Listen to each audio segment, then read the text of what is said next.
Welcome to StockOdds Odds Ends. We're here for another week. Good evening, Rob.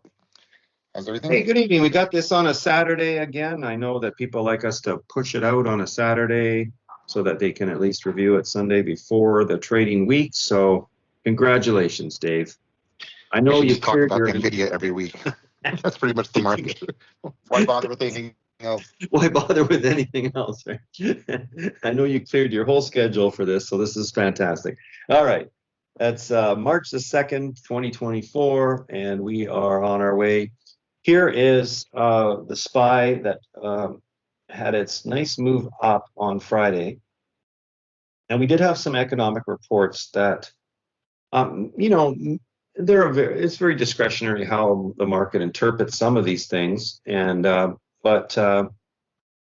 whatever was negative in the reports, they discounted it. They kind of just bid on to anything positive, which is, a little bit more narrative of the soft landing and, inflation is sort of tame and the labor market's okay and blah, blah, blah. But definitely, we know where the leadership has been in the market. And, a lot of times they watch for that. Bitcoin also is a risk asset that we use as an indicator. And sometimes when that's doing really well, some of the tech stuff does really well. So we weren't too much off the previous close when the economic reports hit. We did have also consumer sentiment at 10 a.m., which, wasn't that, much of a catalyst, but it just added. It wasn't something that damaged the market. It was something that added. So in our opening range breakout here, we did take out to the upside. We started to build on that. There's a few high signal events here where climbing the upper Bollinger Band. And overall, just continued to move up to a high about 2 p.m. and then went sideways there. So quite a lift off the VWAP. And no gap fill or anything like that on that particular day. Although in the past, we have had a lot of, gap fills occurring. So here's the 15-minute chart of the week. We were drifting down after the event that we had on Thursday, and then Friday kind of pulled back and a bit sideways, and then we came in Monday and it got a little bit of profit taking happening, and then we had this turn here on Tuesday. Wednesday we dropped, but we did recover, fill the gap just about, and then we gapped up on Thursday, pulled back to fill that gap for sure, penetrated below previous close actually, so some price discovery there. But you can see the support level that held up from the day before, and that actually occurred from Tuesday to Wednesday too, the support level. And you got to watch for these things. So sometimes I find people they get too myopic on like one time frame, say a 1 minute, and they're not really paying attention to the bigger picture. So I always recommend multiple time frames, including knowing where we were on the day before, what was the range, are we an inside day? Because this day here, this Wednesday, was an inside day. We traded inside the range of the previous day. Here's the low, here's the high. You can see we traded inside the range. So this is an expanded trading range session. So as soon as you have that, you got to think about, is volatility going to decline because of it, or is it going to rise because of the expanded trading range session? If it's an expanding trading range session to the upside, often volatility will decay. If it's an expanded trading range session to the downside, volatility might rise. We had it both ways on that Thursday, and some good trading action. And then Friday, we again pushed up. We took out the open area and the close area. We had it opened above, and then we had this one spike here that we had to deal with and get above that. And then it was off to the races here with pretty high signal on the 15-minute chart and closed quite well. So during events like this, you should see the VIX declining. Part of the catalyst for these couple days here where we had some good action was the treasuries were rallying and the yields were coming down a bit. and also the US dollar was coming down slightly, I think. We'll have to review that. But anyway, that's the 15-minute one. Here's the SPY daily. You can see the breakout that Friday did to the upside here. So we are into new highs again, once again. And a lot of people, like with anything, always call for daily gaps to be filled sooner than later. And I just want to warn you again that the time frame we can't get right. That's up to the market. And over the long sample, yes, gaps get filled, but we're in uncharted territory when we're making new highs. So it's really blue sky, clear sailing, and there's not a lot to lean on. Well, there's nothing to lean on if it hasn't ever been there before. And so you can only look at relationships, and you can look at sometimes for the products that are related to the market, like treasuries, like the dollar, things like that, they may have support or resistance levels that they actually bounce off of, which then can affect this, even if it's making, new highs in blue sky territory, and there's nothing to hit, nothing to lean on. It might be another product that impacts this that actually hits a support or resistance area. So keep being mindful of that even though we don't have numbers on the upside, we do have other products to focus on. That's why it's a symphony of instruments and not just one thing that we watch. Here's a Qs also making new highs a little bit more aggressively, as well as money flowed back in. Again, you can see the sideways channel that we now broke out of, and again, this gap here wasn't filled, whereas this particular gap here was. So not all gaps get filled along the way. Whoops. And we have the diamonds. Here we see that it performed okay, but it's not making the new highs that the other ETFs are making. And here's the IWM finally, coming around. It's been kind of reluctant and been more volatile, but it's starting to climb here. So that high is now taken out to this particular level here. And we have, going the wrong way. We have the sectors. So technology performing the best on Friday. Energy, this is the funny thing about Fridays and energy. Have you noticed that, Dave? It's like, energy could be just like, not doing much, and all of a sudden Thursday, Friday, or just Friday, or whatever, all of a sudden it takes off and has a positive day. And I think it's the weekend effect, right? The concern over the weekend and that sort of thing. Utilities were on the bottom. Once in a while they have that good day, but not on Friday. So some of the defensive stuff was more at the bottom, but healthcare was shining okay up here. So kind of a real mixed bag. On the 1 week performance, it is more risk on, as you can see, technology, cyclical, which is the discretionary, and real estate, which is performing when yields are a little bit more beneficial, I guess, or at least not going the wrong way on them. Basic materials affected by the dollar as well, same as real estate. Impact there by something else rather than, again, running in a vacuum. There's interconnected relationships all the way around. And communication services, this is the Google effect down here. We'll see this when we look at the map of the market. And so again, look at the healthcare, utilities, defensive, all down at the bottom this week. That being said, on our risk on and risk off lists themselves, it was the defensive lists that did perform better. And that I often think of that as a bit of a testimony to stock odds, in the sense of you're curating things that have potential, and they might even be like mean reverting considerations or go with considerations, but they have potential and they are in a particular sector. And if that sector is down in the basement here for the week, like healthcare, or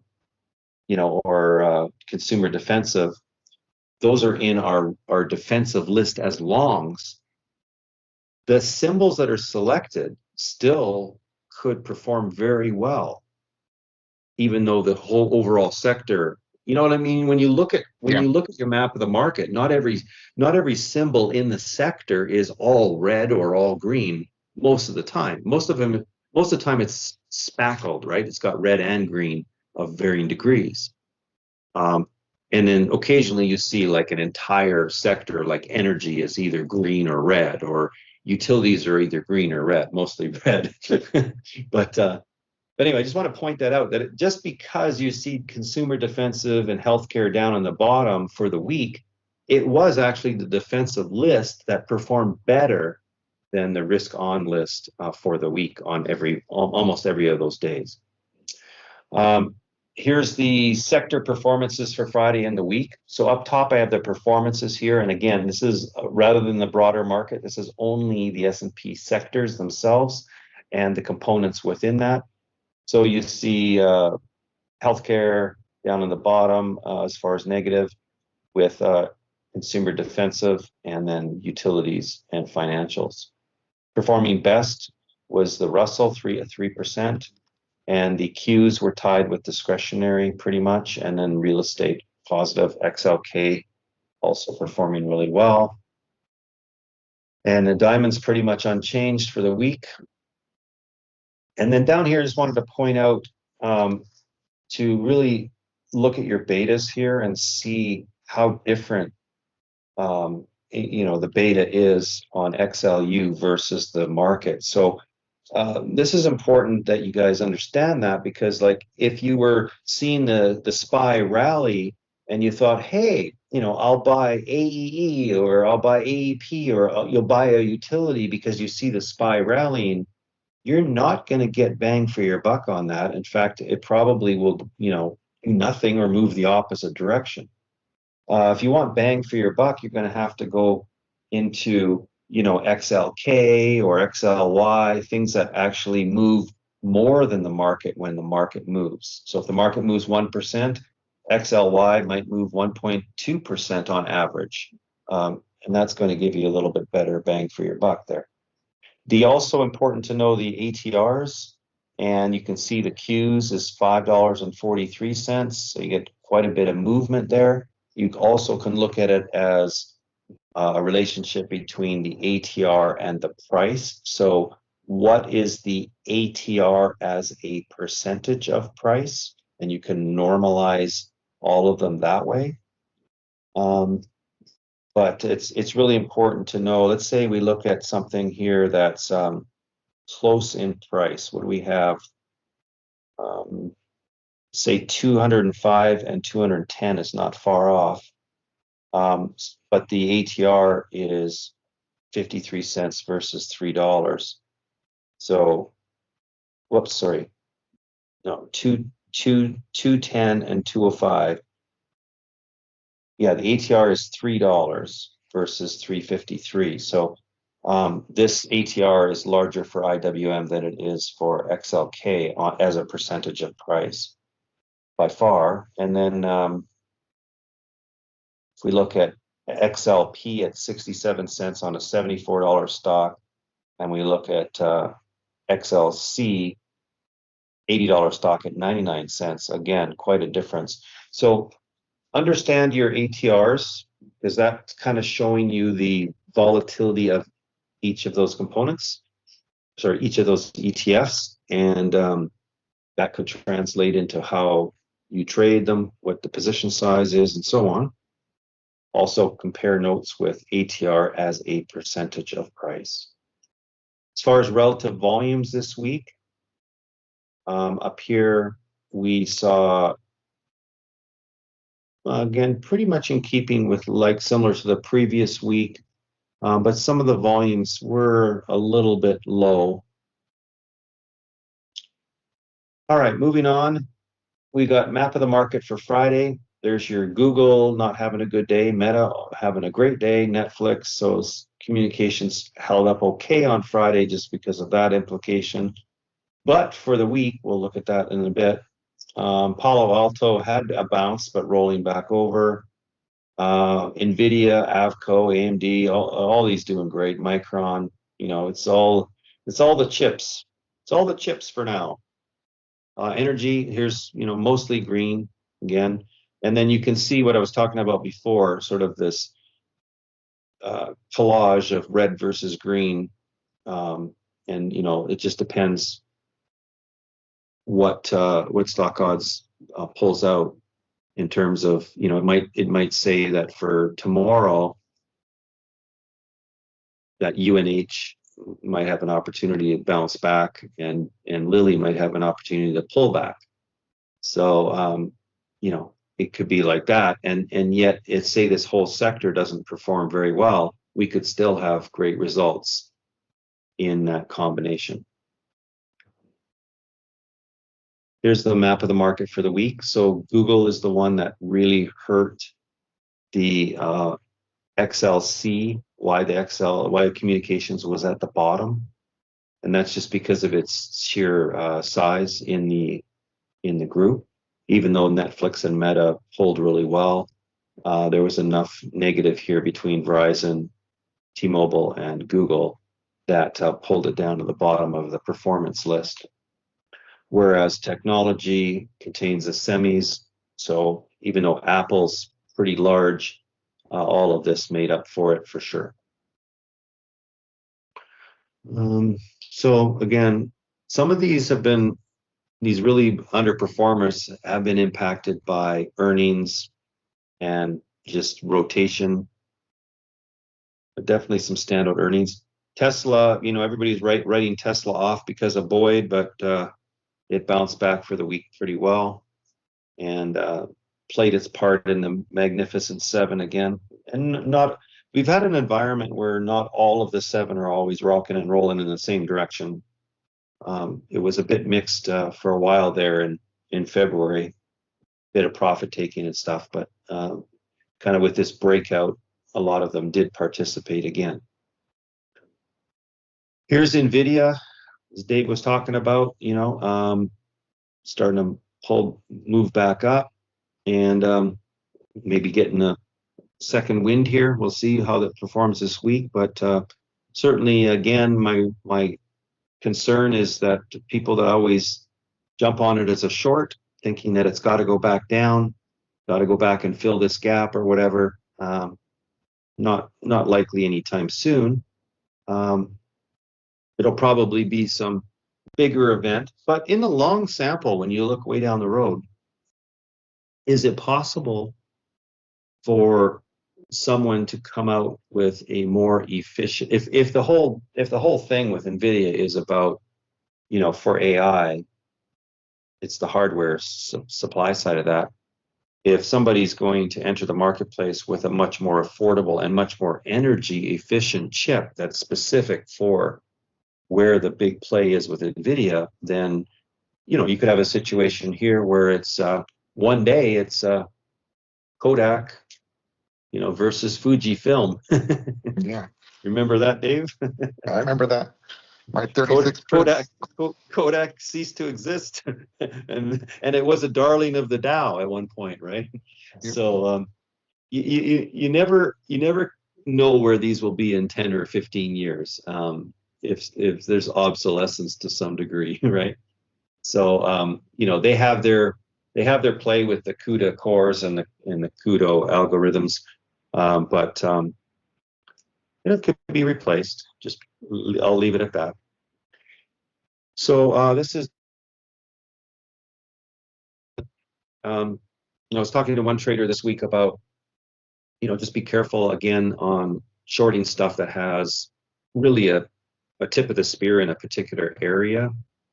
The shorts have to be very well calculated, and you have to be really on top of them versus just in being a short investor, as it were, because you look at the EPS performance, you look at the the Peter Lynch approach, the touchy-feely Peter Lynch approach. For example, if an Amazon truck doesn't leave your neighborhood all day, it's fully loaded and it just is delivering in the same neighborhood all day. That means a good percentage of the people in your area are buying from Amazon. And then, if you give a gift card to somebody, isn't it pretty easy nowadays just to give an Amazon gift card, or have you received one recently? On and on it goes. And then you talk about the web services and just the amount of money they're making off of stuff like that. I don't know. I always look at it this way. Is it the easiest short to get tangled up with? Or are there easier bets? Are there easier ones if you want to short? And I don't know what it is about the trading community. They just love to pounce on things short. Because I think that it's easy to recognize some weakness setting in, and it's much more difficult to recognize strength because people buy and then they sell and they buy and they sell, and so you get liquidity increasing as it rises. So it's much easier to recognize that transition and the evaporation of liquidity. But what I've seen is it's very short-lived, just like with this, pulled back a little bit and then jumped, right? Pulled back a little bit, jumped, and now Amazon has replaced Walgreens Boots Alliance in the Dow. So obviously that's changing and impacting that. Now the volatility of Amazon is not huge. I mean, it's really low weekly and monthly volatility, even though it looks quite dramatic. It's actually pretty tame. But why short it? Like I said, there's easier shorts. Apple is probably, the way that it's been done over a lot of years is like you buy a basket of stocks and you use Apple as your hedge, kind of thing. And every once in a while, Apple gets, some catalyst that might move it a little bit. But, I just think there's so much easier stuff to tackle than going short Amazon. Economic calendar, Dave, rattle it off here. Yeah, this week the themes are a little Fed speak. We've got some Fed speak on Monday, not much else going on. ISM services and factory orders on Tuesday, and some more Fed speak. But Wednesday, Powell's going to be speaking, testifying before Congress. And then at 2 p.m., we have the Federal Reserve Beige Book. So Wednesday is probably the most news heavy in terms of Fed talk. So look out for that Powell talk in front of Congress on Wednesday. Yeah, and he starts at 10 a.m. too, so that's critical. And we got the U.S. wholesale inventories at the same time, plus job openings, and so that 10 a.m. is kind of like a big deal on Wednesday. And that's the other thing for the week is employment. So Wednesday we have the ADP employment report, Thursday jobless claims, and then again Friday payrolls, right? Unemployment rate, payrolls, and hourly wages. So that's the other theme for the week. And then Thursday, again, there's a mixture of he's speaking again, Powell speaking again, 9:40 to Congress again. So that's going to be like a little overhang for the week. Does he say something that's going to change the prospects for Fed cuts in the week? But we also have, the initial jobless claims on Thursday, which can be market moving, as well as Friday. You have U.S. non-farm payrolls and unemployment and hourly wages and stuff. So Thursday, Friday on the jobs thing is important. But, there's just so much Fed speak these days. And, do all their messages align? Not always. Sometimes, different Fed presidents, voting or non-voting, bring out different aspects of things. So it'll be interesting. 2 p.m. Fed Beige Book. Yeah, that's important. And then we got to earnings. Which ones are important this week, Dave? Yeah, Monday, not much going on. Tuesday, we've got Target. That's a big one. And then Wednesday, Campbell's Soup, things like that. And Thursday, Costco. That's a good big one, too, to pay attention to. DocuSign. And if you remember back last time with Costco, we were kind of going through some of the pros and cons for Costco. And, it's the same thing as what we talked about with, Amazon, the crowded trade. I mean, not crowded trade, but crowded store. Everybody's shopping there. So it's like probably still robust. I don't know that I mean, I've just seen it get worse in terms of people headed there. But anyway, When the and parking lot's DocuSign. totally full, how much can you grow, right? So you're already Yeah. max capacity. Well, I mean, yeah, but it's kind of that more utility. It's that staple, in terms of like it's not as volatile with earnings as what you find with technology plays, right? And there's like Ross stores and Kroger, some grocery stuff. So that's going to give some feel as to how strong the consumer's holding up as well. So in addition to Target, So are we? We have the anniversary of the 1-year term facility for banks that was started last year, coming up to that on March the 11th. So could there be a banking crisis if banks aren't able to come up with 165 billion or whatever it is? These are regionals especially. So there could be we could be having a redo where this year things happen that also happened last year. It's definitely possible. Banking crisis. Taiwan is still a concern, and these semiconductors are just so hot that you wonder if we're not going to have a crazy situation of China does do a move on Taiwan and then these semiconductors are under pressure. So that's a concern. Iran, we've heard from the Atomic Committee that the enrichment has been continuing and they're closer and closer to development of that nuclear warhead or bomb or whatever. So always a concern for Iran, and they keep stirring up trouble over there. And it's not the Persian people. It's not ordinary people in Iran. It's the government that's crazy. Yeah. So on their own people as well. So Red Sea shipping, we did have a big fertilizer problem that dumped, definitely harmful for the environment. But there's so many ships being disrupted just because they don't want to travel through there. Some of them are going to land at a different port and then the stuff is being trucked from there. Some are going all the way around. But it does add more cost and it does add more disruption to the supply chain. Oh, you know what else we got? We got, speaking of that, we got the truckers' protests, for New York State and things like that. So that's another shipping problem. If trucks aren't willing to deliver into New York State, then we got disruption there too. And we just had another train derailment. I wonder sometimes with the frequency of these, I know that the label was that the railroads are greedy and they're not taking care of their stuff. But what if they're more terrorism involved? Like domestic terrorists are involved somewhere. That's what I think about when I see another train derailment. Government budget. We've got some concerns here again with all this going on this month and next month as well. So, some of this could be impacting the market. We don't have any seasonality on the calendar this week. We're in that lull week, but, we've got other macro things to look at. Bitcoin, got April is the halving event.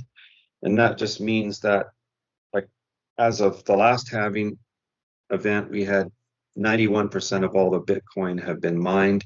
It just makes the degree of mining more difficult. And so it produces this scarcity. So you've got two elements of concern for scarcity in Bitcoin, and that is the amount of money that might be flowing and is actually flowing into this because of the ETFs now. And that just kind of changes the game for a lot of allocation of assets. And so there's just consistent positive inflows. And then if the scarcity, is increased because of the difficulty in mining, then, that can be a leading indicator and it can boost the markets for sure. So that's, I think, all we have. And then we have NATO versus Putin, right? We've got that Any thoughts on that, Dave, before we close here? No, I'm just thinking about oil, though. I think oil has not had a bid, basically. There's all these conditions going on. You got Iran, Putin, war, and oil really has not taken off. I mean, what's going to happen when things resolve? Are we going back down to $40 oil? I mean, or is it just a proxy for what's going on in China, right? Oil's going to stay low until there's some real growth in the world. Well, this whole NATO thing, with there's been more. I think the talk of nuclear results at the end of this, or hot war, is just more the narrative now, and it keeps increasing. So it's not going away. It's like I don't see it. I don't see it going the other way and saying, "Oh, we're getting closer to peace and the world is a beautiful situation again." It seems to be ramping up all the time. So these are the concerns. Of course, with black swans and other things that can come on, we don't know what the next thing will be. But I would prepare for some shocks in this next season, and make sure that you know how to hedge, or that you consider the drawdown on your leveraged directional positions, especially if you're taking stuff overnight. That's where risk can increase. So learn how to hedge, learn how to trade relationships. Really important. Okay. Thank you, Dave. Good luck. Okay. Cheers.